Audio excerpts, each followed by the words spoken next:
Dead America. Tales of the First Month. The Old Man on the Hill. Day 0 plus 17. 8 a.m. The alarm rang like a toddler who'd found the pots and pans, sending a shrill metallic sound echoing through the calm Arkansas morning. Otis grumbled as he reached over, smacking his hand down on the wind-up clock, wincing as the hammer pinched his finger between it and the bell. He picked it up, pulling it close and flicking it to the off position before dropping it onto the bed beside him. "Better get to it," Otis grunted to himself. The days aren't very long, and there's lots to get done. He sat up, his 70-year-old body filled with aches and pains. He shifted to the side of the bed, planting his feet on the floor. He was still in pretty decent shape given his age, and that stemmed from a willingness to get up and face the day every day. He pulled himself up and shuffled over to the window, pulling the shade slightly down to unlatch it before it spun upwards, almost to the top. The sun crested the horizon in the distance, beams of light piercing through the trees. He'd had always loved this view from atop Quigley Hill, one of the highest spots in town. His father had staked claim to the property after the war in the 40s and never gave it up. People over the years had tried to pry it away from the family, but his father refused to give it up. When it was handed down to him, he swore to keep it in the family. In recent years, everybody from investors to the bank wanted to purchase the spot.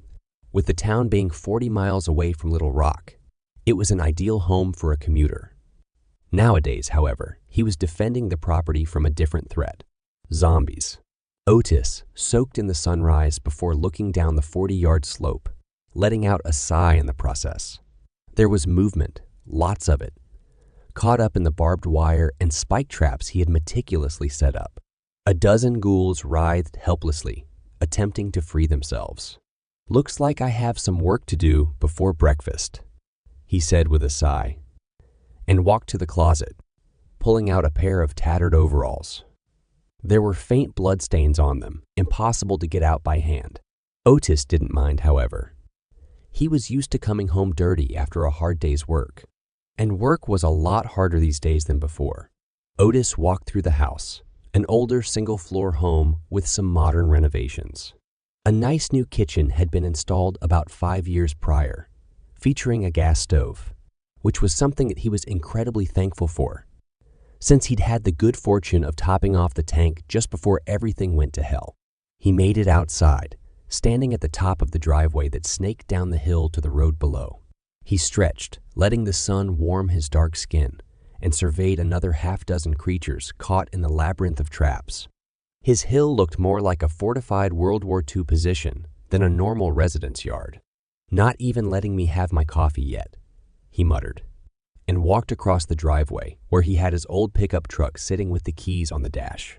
He didn't want to leave his home, but in certain circumstances, escape might be the only option.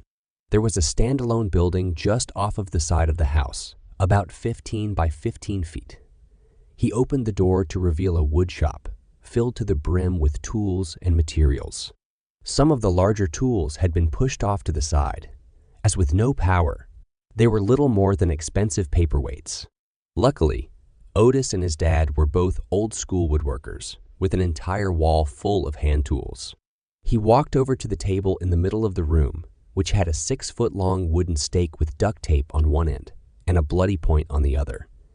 He picked it up and turned it over in his hands. "Simple but effective," he murmured. "Come on now, we have some work to do." Otis carried his instrument of death outside, taking a moment to bask in the sun before looking down the hill at his daily work. He nodded to himself before talking to the first creature, who managed to navigate the maze-like structure of the barricades and get halfway up the hill. "Look at this go-getter," Otis muttered as he regarded the zombie, dressed in a tattered and bloody business suit. "You look like you were doing all right in life before this, too. Nice suit and all. Probably worked in the city." He paused and thought for a moment before shaking his head. "I wonder if you were one of those bankers who kept trying to get hands on my house." He shrugged. "Looks like I'll get to do what I always dreamed of doing every time people like you came knocking on my door." He reared back before jamming the tip of the spear forcefully into the ghoul's face. It quivered for a moment, before collapsing in a heap onto the spool of barbed wire that was wrapped around the wooden posts. He stood there for a moment, admiring the job he'd just done, but that moment didn't last long as another corpse thrashed and interrupted his quiet. A middle-aged woman missing several chunks of flesh writhed about, leg caught up in the barbed wire. The excitement over seeing a fresh meal allowed the corpse to break free, shambling towards him. Rather than panic or engage in battle, he took several steps to the right. This altered the course of the creature, and it shambled right into one of the other barbed wire traps, just a few yards away from its fallen friend. Otis took a few steps back, making sure he was out of reach of the excited creature. He stood there for a moment, carefully lining up his shot. "I'm sorry, ma'am, but thank you for being predictable," he said. "I'm getting too old to be fighting a fair fight. In my youth, though, I would have messed you up." He delivered the kill shot, the creature slumping over. As he took a moment to catch his breath, his 70-year-old lungs already not happy, he looked down the hill at the collection of trapped ghouls excitedly waiting their turn to be introduced to his pointy friend. "Okay, now, y'all gonna have to wait your turn," he huffed. "I ain't as quick as I used to be." He spent the better part of the next hour slowly working his way through the trapped mob. As he approached the bottom of the hill, dispatching the final ghoul, he looked back up towards the house and building, shaking his head. At the very peak of the building stood a tall pole with a shiny silver weather vane sitting high above it, a good 10 feet above the already tall peak of the roof. He let out a sigh, the sun reflecting off of it as it rotated, sending out a high-pitched squeak as it turned. "Pops, you just had to show off to everyone around, didn't you?" he asked wistfully, shaking his head, a reminder that he had to work hard every single day just to make it to a new one. His father had been proud to make this place the shining beacon on the hill, and the weather vane was just the icing on the cake. On a clear day, you could see the reflection glinting across the horizon from half a mile away. Otis understood why his pops had done it, as a kind of finger in the eye to a certain faction in town that wasn't happy a man like him had this prime piece of real estate. Nowadays, however, it acted like a homing beacon to every undead creature that wandered nearby. Otis stared up at it for a few more moments before shaking his head and chuckling under his breath. "Can't be too mad at you, Pops. It's my fault for never buying a tall enough ladder to take that thing down, or at least one tall enough so I could oil it up." He looked back up the hill at a pile of dead bodies laying in the sunlight. He looked at his watch, seeing that it was a little past 9. Down the road, there were no creatures within view. "Yeah, I think I can grab some coffee," he said, surveying the unmoving corpses, pursing his lips at the fact that there were more than usual. Well, half a cup anyway. 9:43 a.m. Otis sat at the kitchen table, nursing his cup of coffee. It wasn't the greatest in the world, freeze-dried instant stuff, but it was better than the alternative, which was nothing. No power meant no coffee maker. Not that he had much of the regular stuff anyway. "All right now, you got a lot of work to get done," he muttered to himself. "Best get to it." He motivated himself to get moving, downing the last of his coffee before walking towards the door. As he emerged, the sun was fully in the sky, illuminating the slope around his house. He began the exhausting task of removing the bodies from the barricades. In the early days of the outbreak, he tried leaving them in place, thinking it would create another barrier for the creatures to deal with. But in reality, all that did was weaken the traps, and in some cases created a stepping stone for the ghouls to crawl right over the barbed wire. As a result, he had to clear each body away. That morning, he decided to start with the businessman he dispatched first. He put on some thick gloves before pulling the body away from the barbed wire, the gloves protecting his hands from the blood-soaked pokers. It was a struggle moving such a heavy body, the dead weight not cooperating in any way as he moved down the hill. It took several minutes of pulling and navigating down through the open areas in the barricade before he reached the street. Otis thought for a moment, looking around for the best place to drop it. There was a pile of corpses across the street in a field, creatures that were foolish enough to try and storm his personal castle on previous days. But the pile was getting tall. He shrugged, and decided to start piling them up on the other side of things. He dropped the body to the side of the driveway, not wanting to block his only potential route of escape. As the body hit the dirt, he looked back up the hill. "Okay," he huffed. "That's one." 12:37 p.m. Otis breathed heavily as he staggered back up the hill to grab the final body on the ground. As he approached, he was reminded that it had been a skinny teenage girl, no more than 14. "Saved the easiest for last," he muttered, and his body seemed relieved that the heavy lifting for the day was over, with just the petite 70-pound girl left. He pulled her away from the barbed wire and dragged the body by the arm down to the others he'd piled up. Otis stretched his lower back, bending backwards as far as his body would allow. A few bones cracked a bit, and his muscles screamed, but it was necessary. He checked his watch. "Not even one yet," he groaned. "Get a bite to eat, and then get to work on those barricades. Just in case we have more company this evening."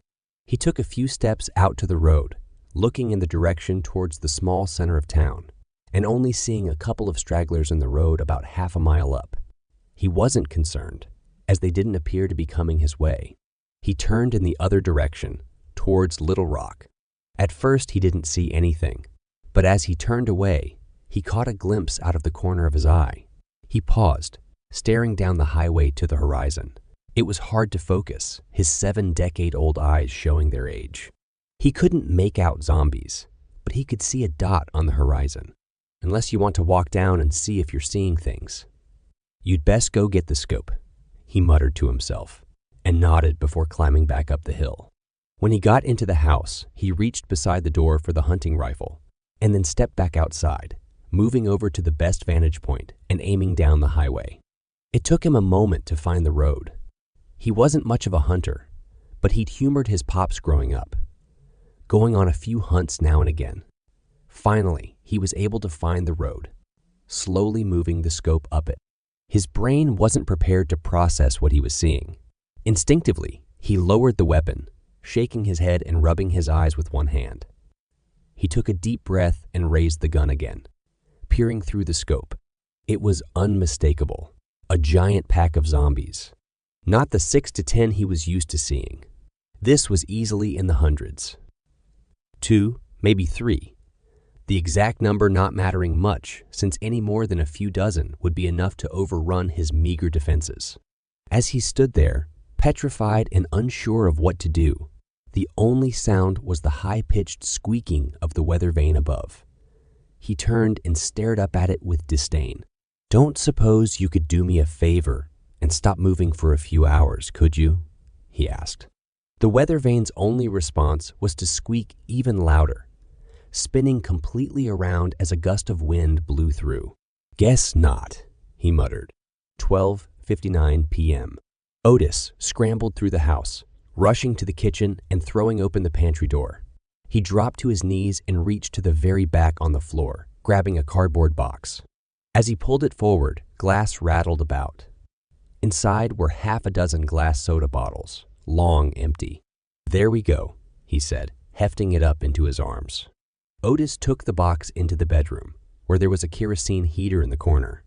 In the closet behind it, there was a small canister of fuel that was mostly empty. He used it to fill up the bottles, stopping about 3/4 of the way up. After the 4th bottle, the container ran dry. He thought for a moment, looking at the heater, knowing that he'd filled it right up the night before. "Gonna be some cold nights ahead," he murmured. "Of course, if I don't do something about those things." He trailed off, not wanting to think of the alternative. He reached into the closet and found the small manual pump and hose, siphoning off fuel from the heater. It took most of the fuel from the heater, but the other 2 bottles were full. After turning a bloody t-shirt into strips, he stuffed them into the bottles before using a worn-out sweater to secure them in the box, not wanting to risk them cracking as he walked. "Well, Pops," he said as he worked, "you always thought I should have been a baseball player. Really wishing I would have followed your advice." Otis rotated his arm a few times, his shoulder and muscles aching, already under the strain of the previous couple of weeks' worth of work. If he was going to survive, though, he'd have to power through. 1:13 p.m. Otis reached the road at the bottom of the hill, pausing briefly before beginning to hike towards the approaching mob. He set the box of Molotovs on the ground before looking through his scope on the rifle, seeing that the mob was still headed his way. They stretched completely across the road, about 10 to 12 bodies across, all lumbering slowly. Otis looked down at his 6 paltry weapons, shaking his head and doubting it was going to do much good. Well, only one way to find out, he groaned, and picked up the box. The aches and pains were catching up to him, his entire body throbbing as he moved about as fast as the ghouls headed his way were moving. It took a good 10 minutes of walking before he started to get close, and he stopped about 50 yards away from them. He was close enough for them to catch a glimpse of him, which excited the corpses. Otis had heard moans before, but not this many, all at once, aimed in his direction. He picked up the first bottle, taking out his lighter and flicking the lid open. He waited, trying to estimate just how far he could throw. He looked to the ground, seeing a mid-sized rock, and bent over to pick it up. "Just don't throw your shoulder out, old man," he urged, and set the bottle on the ground before pulling his arm back and flinging it forward as hard as he could. The rock soared through the air, landing with a thud, about 10 yards in front of the marching throng of ghouls. He shook his head. "It sure as hell isn't going to go any further than that," he said, and readied himself again, waiting for the ghouls to cross over the rock's landing spot. He lit up one of the bottles, waiting to make sure the fire was secure before throwing it. The Molotov sailed through the air, crashing to the ground about 3 zombies deep. The flame quickly spread, engulfing several zombies. They were unimpressed with the fire, continuing to walk as they became covered in flames, setting others on fire as they moved. Otis quickly lit up another one, taking a few steps forward before lobbing it into the crowd, creating a new pocket of flaming zombies before retreating. "This ain't gonna clear 'em out," he huffed, "but it's gonna help." 1:47 p.m. Otis was back to the edge of the driveway, holding the final Molotov in his hand. The mob of ghouls had dropped by about half, and the fire was doing a pretty good job of thinning the mob. But not good enough. "Okay, old man," he said with a sigh. "What you gonna do now?" He looked over to the edge of the first barricade, his pointed stick leaning up against it. "Yeah, just 100 jabs, and you'll be good to go. Think, old man, think," he urged himself. Otis turned back to the mob, which was within 25 yards of him. He figured that was close enough, so he lit and threw the bottle, his shoulder aching mightily with the motion. The Molotov fell short, shattering on the ground a couple yards in front of the first zombies. Luckily for him, the flames splashed up onto them, setting the first row on fire, quickly spreading. He used the opportunity to grab his stick and quickly get behind the barricade, staying put behind the first one, knowing he'd need to thin them out even more. He waited patiently for the fire to die down, pleased to see that he'd taken out about a dozen or so more with that pitiful throw of his. He readied his weapon, moving several steps away from the opening between the barbed wire, pulling the zombies into his trap. As soon as the first one got close, he stabbed, landing a direct hit. The last couple of weeks had provided him with plenty of practice that was now paying dividends. He struck down a couple more before the mob started pushing forward. So much weight was on his wood and barbed wire barricade that it pushed it towards him, forcing him to take a step back. As he stabbed frantically, he noticed that some of the ghouls had come around the opening and were moving towards him.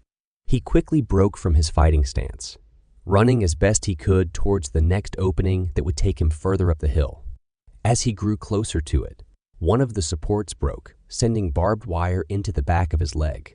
Otis cried out, pain burning white-hot as his flesh ripped away from bone. He barely managed to stay on his feet, making it to the other side of the barricade just as the first row one was completely destroyed by the mob of ghouls. He stared out over them, a cold, stark realization settling on his shoulders that he was in all kinds of trouble. They were going to roll right through the barbed wire and wood in a matter of minutes. There was no time for him to strike them down one by one. He growled to himself. "Whatever you're going to do, you'd better figure it out quick," he huffed. Otis continued to shuffle along the pathway back towards his driveway, hoping to get to the next opening that would take him further up the hill. As he went, one of the ghouls got close enough to reach out, and he jammed his stick at it, stabbing it in the eye socket. He jerked the stick free and continued half running, half hobbling. Otis knew there was no time to fight. He had to keep moving up the hill. But to do what? He had his rifle over his shoulder, but there were only a couple of shots left. It would be good enough to keep him from being eaten or starving to death if he became trapped in the house. But he wasn't ready to fully contemplate that avenue. When he reached the top of the hill, he spotted his truck, and inspiration hit him. He ran towards the vehicle as fast as he could. "I'm sorry, Bessie." He huffed as he threw open the door and got inside. "But I don't have another choice." He started the truck and revved the engine a few times before moving around to stand in front of it. He took out his rifle, aiming towards a zombie and firing. The bullet ripped through the chest of the corpse, which did nothing but draw its attention. He knew he wasn't going to shoot his way out of this, but the noise was vital. "Come on now," he bellowed. "Fine aged meat waiting for you up here." He fired again, missing his target entirely while continuing to yell. The noise was enough to attract the zombies away from the barricades and back towards the driveway. The wooden barricades on the driveway were no match for the 60 to 70 zombies pressing up against it. Otis fired off his last shot, hitting a ghoul in the head and surprising himself. "'Bout time I was due," he commended, and then continued to yell and whistle, pulling as many of the zombies over to the driveway as he could. Once they were mostly over there and about 2/3 of the way to him, he broke away and rushed over to the truck, pulling off his belt in the process. He quickly wrapped it around the steering wheel, securing it to the bottom of the steering wheel and the base of the seat. Otis looked up, making sure that the trajectory of the vehicle would make it down the driveway, which he was pretty sure it would. "I'm sorry, girl," he said. "I promise I'll fix you up if I live through this." He jammed the rifle down onto the gas pedal, wedging the barrel into the seat so it was down. The engine squealed loudly as it revved as fast as it could. Otis didn't waste time, reaching in and slamming the shifter into drive. The wheels immediately caught, the truck barreling towards the ghouls. The impact was sickening, flesh and bone splitting apart, bodies flying in the air, the engine getting angrier and angrier as it plowed through the mob. Otis picked up his pointed spear, taking a few steps up so he could see all the way down the hill. Bessie plowed through the pack, running fairly straight given no driver and the constant debris it was bouncing off of. He watched with pride as his beloved truck made it through them, bounding across the street and even picking up some air, crashing into the field across the way. It landed awkwardly, flipping over, the tires continuing to spin for several moments before the engine died. "You did good, Bessie," he said, shaking his head and then looked down. Several of the crushed zombies were still moving, with a dozen or so still shambling. They were spread out pretty well, though, some trapped in between barbed wire barriers that had been pushed together. The bigger concern were the 7 creatures in the driveway that were walking towards him. Otis began to step forward, stopping when some of the crushed corpses on the ground reached for him. Instead, he stood his ground, readying for battle. "I'm old, y'all," he called.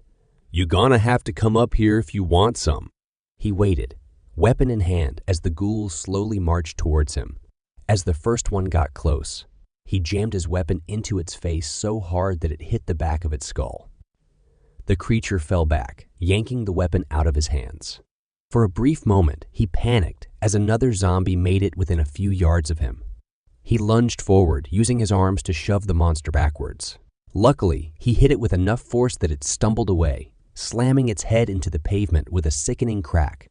Otis quickly pulled his weapon free and turned to attack, relieved to find the creature unmoving. "Control your stabs, Otis," he reminded himself. "If that thing had grabbed you, then you'd be roadkill right now." He got ready as a trio of tightly packed ghouls came his way. He took a few steps forward, delivering a strike to the lead zombie before quickly taking a few steps back. "Oh yeah, float like a butterfly," he cooed, and stepped forward to deliver another killing blow. Stings a lot harder than a 70-year-old man should.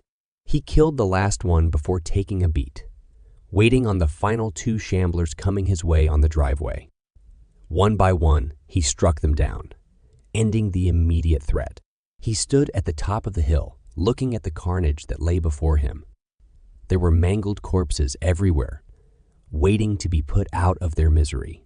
Trapped zombies would continue to writhe and moan until they were put down, and a completely decimated labyrinth of barricades that would need to be repaired and replaced. Not to mention poor old Bessie that would need a lot of tender love and care. Otis began working his way down the hill, checking the mangled corpses and ending them quickly. Once they were cleared, he moved towards the trapped ghouls, taking his time to work his way through to them in the safest way possible. It took a little time, but he managed to strike them all down. Finally able to catch his breath, he looked over at the corpses, knowing that he needed some bit of protection for the night, because the rebuild was going to take days. He let out a deep sigh, knowing it was going to be a rough time. "No sense in complaining, old man," he said, wincing as the wound on his leg continued to burn. "Work ain't gonna do itself, so you'd best get to it." 6:47 p.m. After bandaging his leg up tight, Otis made it work, and the sun was growing lower and lower in the sky as he dragged yet another body over to his current pile. He strained to lift it up, finally giving up and letting it fall to the ground. He looked over his new makeshift barricade, which was made of bodies stacked 4 high, stretching across the entire front of his driveway, and a few bodies deep in some places. "Ain't perfect," he quipped, "but it should get me through the night." He surveyed his old barricades, shaking his head at how rough in shape they were. Though even with several layers pressed together, with some broken into pieces, most of it was still standing. With as smart as these things are, they'll probably find their way to them anyway. He muttered and gazed across the field at the sun dipping below the horizon. "That's all we getting done today. Don't worry. Tomorrow's a brand new day filled with a whole lot of work." He made his way slowly up the hill towards the house, stopping at the top of the driveway and looking in both directions, relieved to not see anything this time. He nodded to himself with an aching neck and admired the view for another moment, the sunset providing some wonderfully vibrant colors painting across the sky. It wasn't long before the weather vane broke the mood, moving about in the breeze, sending a shrill metallic squeal into the air. He extended his hand and then flipped the weather vane his middle finger. "When my shoulder heals up, I'm gonna learn how to lasso and pull your squeaky ass down." He barked and laughed to himself, shaking his head as he headed inside to fix himself a well-deserved dinner. The sun was gone, but it would be back soon enough. This is the end of The Man on the Hill. Tune in next time for another tale from the first month.